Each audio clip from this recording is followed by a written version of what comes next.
এই গরুটা গতকাল থেকে খাবার দাবার কিছুই খাইতেছে না।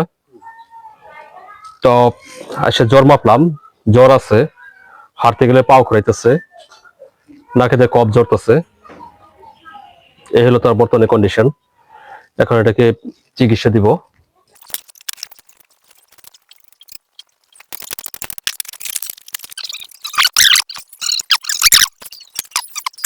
প্রথমে যে ইঞ্জেকশনটা করতেছি এটা হলো অ্যাস্টাবেড ইঞ্জেকশন।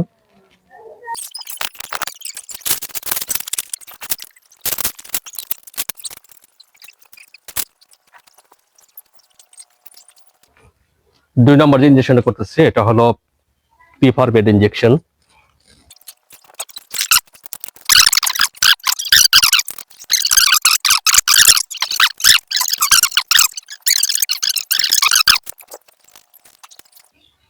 তিন নম্বর যে ইঞ্জেকশনটা করতেছি এটা হলো কমবিপেন ইঞ্জেকশন।